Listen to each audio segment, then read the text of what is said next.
Hello everyone. Today we are going to discuss exercise 13.1. Let's start question number 1. Following are the car park charges near a railway station up to ये charges given है 4 hours, 8 hours, 12 hours and 16 hours. Check if the parking charges are in direct proportion to the parking time. हमें इसमें check करना है कि जो ये parking charges है और पार्किंग टाइम है क्या ये डायरेक्ट प्रोपोर्शन में है या नहीं है।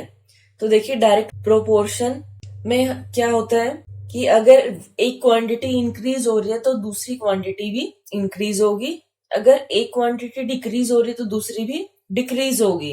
ठीक है, उसको हम क्या बोलते हैं, डायरेक्ट प्रोपोर्शन। डायरेक्ट वेरिएशन हम इसको बोलते हैं। वेरिएशन मीन्स चेंज होना। अगर वो दोनों डिक्रीज या इंक्रीज होती है एक साथ तो उसको हम डायरेक्ट में बोलते हैं। अगर नहीं होती है तो वो दूसरे के लिए हम नेक्स्ट एक्सरसाइज में करेंगे। अब देखिए 4 hours 60 रुपीज चार्जेस है।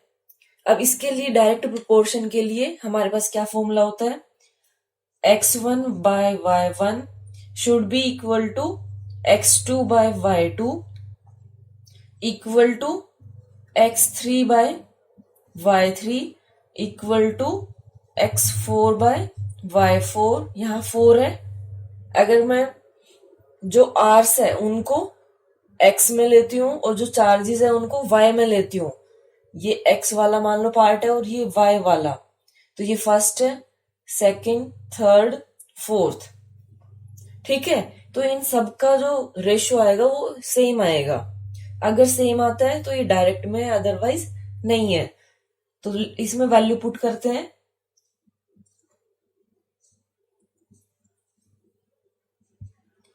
एट बाय 100, 12 बाय 140, 16 बाय 180, ये सारे इक्वल आने चाहिए।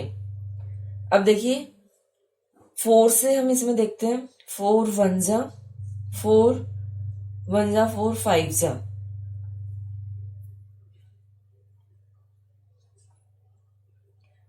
4 2 जा 4, 25 जा। अब यहां से ही आपको पता चल गया कि ये 1/15 है, ये 2/25 है, ये इक्वल नहीं है। अगर ये इक्वल नहीं है तो जो क्वेश्चन है वो डायरेक्ट प्रोपोर्शन में नहीं है। ये 4 से किया, 4 3 जा, ये 4 4 जा, 4 3 जा 4 5 जा, 4 4 जा 4 5 जा, ये रेशियो आया है और ये रेशियो इक्वल नहीं है। अगर ये इक्वल होता तो इसको हम डायरेक्ट में करते, ये इक्वल नहीं है तो आप क्या लिखोगे, the parking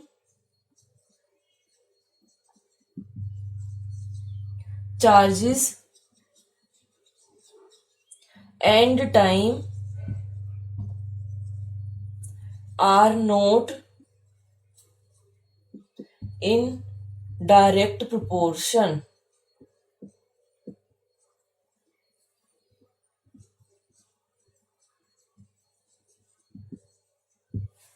Okay, now question number 2, a mixture of paint is prepared by mixing 1 part of red pigments with 8 parts of base। in the following table find the parts of base that needed to be added। अब इसमें देखिए parts of red pigment और parts of base ये given है, ये value हमें find out करनी है। तो इसके लिए आप थोड़ा सा आपको, अब देखिए ये मत सोचना कि कोई हार्ड एंड फास्ट रूल होता है। क्वेश्चन को जब रीड करेंगे और समझेंगे तब आपको समझ आएगा कि ये डायरेक्ट में है या इनवर्स में है। अगर दोनों क्वांटिटी इंक्रीज हो रही है या डिक्रीज हो रही है तो डायरेक्ट में है। अगर एक क्वांटिटी इंक्रीज होती है दूसरी डिक्रीज होती है, या एक डिक्रीज होती है और दूसरी इंक्रीज होती है, तो वो मतलब जिसमें रिवर्स में होता है उसको हम इनवर्स में बोलते हैं। अब इसमें क्या है वो हमें चेक करना होगा कि अगर 8 पार्ट बेस के हैं तो 1 पार्ट रेड पिगमेंट है। अगर 4 पार्ट रेड पिगमेंट लिए तो बेस इंक्रीज हो जाएगा। ठीक है, तो ये आपको अपने आप से सोचना है। तो इसमें हम क्या लिखेंगे, parts of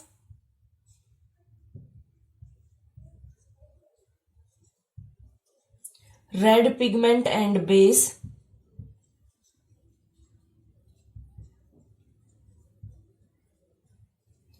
are in direct proportion. So यहां पे अब आपको फॉर्मूला लगाना होगा। इसको अगर हम लेते हैं x, ये x और ये y, तो 1 2 3 4 ऐसे हो जाएगा। ये x1 by y1 will be equal to x2 by y2, 1/8 equal to 4/y2 as it is. यहां से y2 की वैल्यू फाइंड आउट करते हैं। अगर आप चाहते हो सारे एक साथ करना तो उसमें थोड़ी सी दिक्कत होगी आपको। 1/1 पार्ट करते हैं हम। जैसे फर्स्ट 2 लिए हमने, फिर ये फर्स्ट और थर्ड या सेकंड और थर्ड कोई भी ले सकते हो, क्योंकि जिसमें रेशियो सेम आएगा उसमें आप चाहे फर्स्ट और थर्ड लीजिए, चाहे सेकंड और थर्ड लीजिए। यहां से y2 जब क्रॉस मल्टीप्लाई किया तो y यहां आ जाएगा, और 8 4 के साथ 8 into 4 that is equal to 32। Then again ऐसी x1 by y1 equal to x3 by y3, 1/8 equal to 7/y3। So y3 यहां से हमारे पास क्या आएगा, cross multiplying y3 will be equal to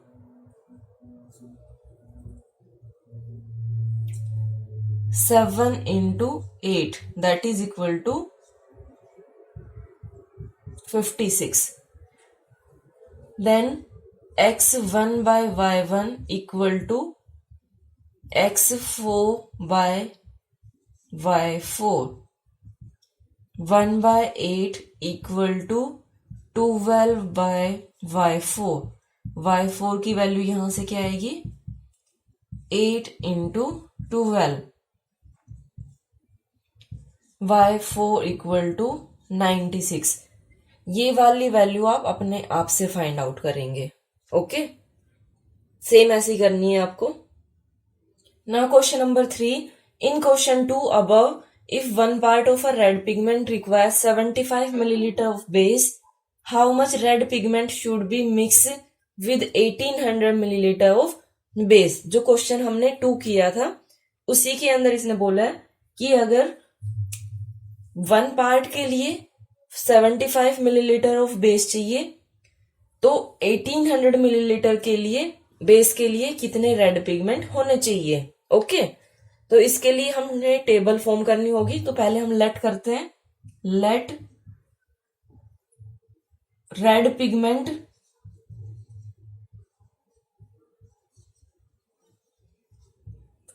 X should B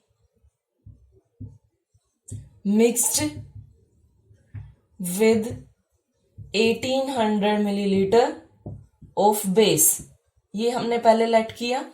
इसके बाद हम टेबल फॉर्म करते हैं। टेबल में क्या क्या होगा, सेम वैसे ही, parts of red pigment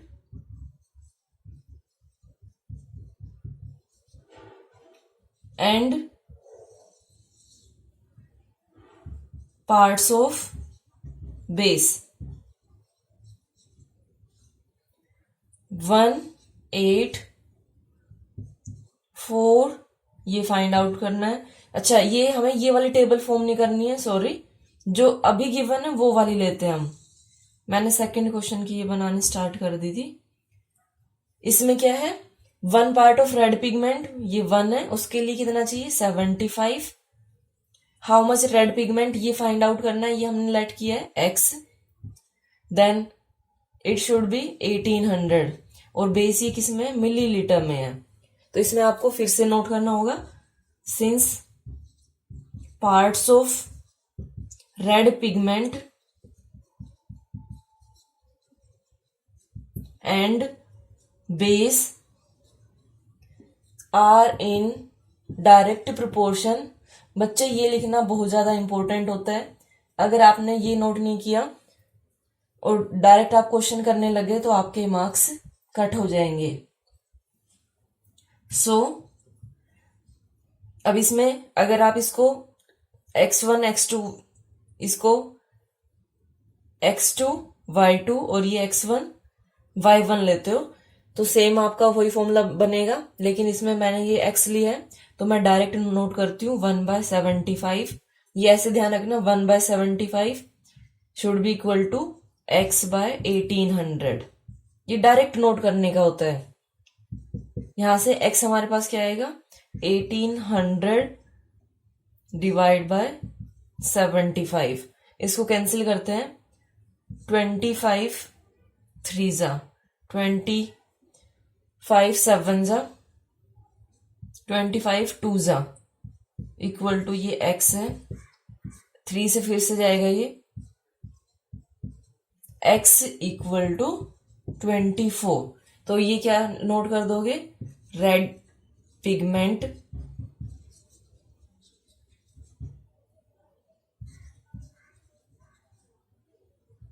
should be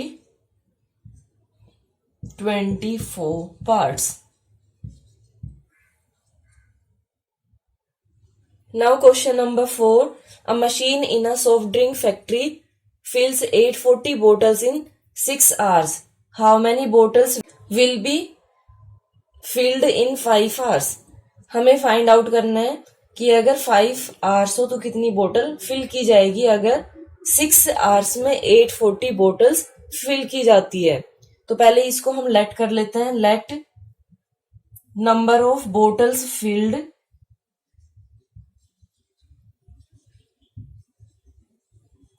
in 5 hours equal to y। इसमें आप कुछ भी ले सकते हैं, ये y लिया मैंने। अब इसके लिए आपको टेबल ड्रॉ करनी होगी।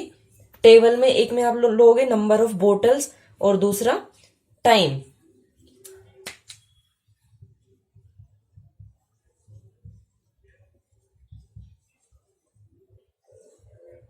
टाइम किस में है आवर्स में है। Number of bottles 840 and time taken 6 hours. Then number of bottles y time taken 5। ये हमें फाइंड आउट करना है। अब ये आप खुद से देखिए कि अगर कम टाइम है तो कम बोतल फिल की जाएगी, ज्यादा टाइम है तो ज्यादा बोतल फिल की जाएगी। तो इसके लिए हम नोट कर देते हैं सिंस द गिवन क्वेश्चन या सिंस द नंबर ऑफ बोतल and time is in direct proportion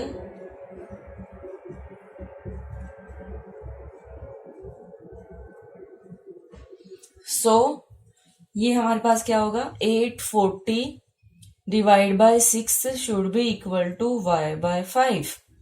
y की वैल्यू फाइंड आउट करेंगे तो ये हमारे पास क्या आएगा y will be equal to. अब देखिए ये नहीं है कि y को भी क्रॉस मल्टीप्लाई करोगे। क्रॉस मल्टीप्लाई करोगे तो पहले 6y के साथ जाएगा फिर उसको ट्रांसपोज करोगे। इससे बेटर क्या है कि जो ये 5 है ये डिवाइड में है, इसको हमने डायरेक्ट इधर ट्रांसपोज कर दिया डिवाइड बाय 6। इसको हम करते हैं पहले, ये 14 से जाएगा 140 into 5 that is equal to 700। तो यहां पे आप नोट कर दोगे number of bottles filled in 5 hours is equal to 700. Now question number 5. A photograph of a bacteria enlarged 50,000 times attains a length of 5 centimeter. What is the actual length of the bacteria? If the photograph is enlarged 20,000 times only, what would be enlarged length? अब इसमें जब आप table बनाओगे तो table के लिए हम देखिए इसमें लेते हैं, एक है एक्चुअल लेंथ और दूसरी क्या है एनलार्ज्ड। एक्चुअल लेंथ किसमें, सेंटीमीटर में, कि अगर 5 सेंटीमीटर का बैक्टीरिया है तो उसकी जो पिक्चर है, फोटोग्राफ है, वो कितनी एनलार्ज्ड है, 50,000 टाइम्स। ओके, तो यहां पे हम लेते हैं 5 सेंटीमीटर और ये होगा 50,000। फिर हमें क्या फाइंड आउट करना है, what is the actual length. Actual यानी जो एनलार्ज्ड है उसको अगर मैं 1 कर दूं तो हमारे पास एक्चुअल आ जाएगी, ये x हो गया।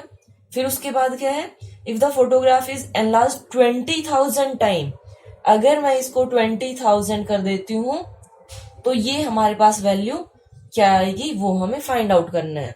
ओके, तो ये दोनों मैंने डिफरेंट डिफरेंट लिए, एक को x एक को y। अगर आप कंफ्यूज हो रहे हो तो x1 और इसको x2 ले लीजिए। ओके, तो यहां पे हम नोट करेंगे, since the given question is in direct proportion. अब आगे इसको सोल्व करते हैं हम। इसमें लेते हैं हम 5/50,000 will be equal to x1/1। अब यहां आप इसको मल्टीप्लाई करेंगे, सो x1 हमारे पास क्या आएगा, 5/50,000। 5 1s, after that 4 0, that is equal to 1/10 raised to power 1 2 3 4।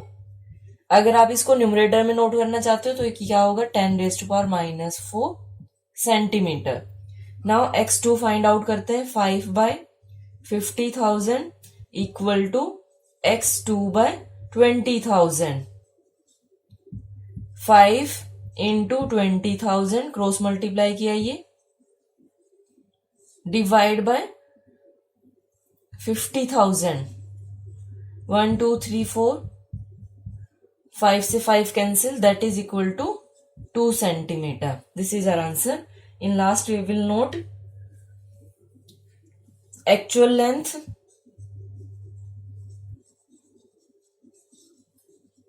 Equal to 10 raised to power -4 centimeter, and when photograph is enlarged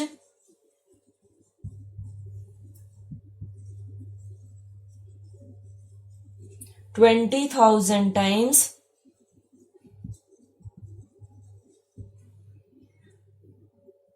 actual length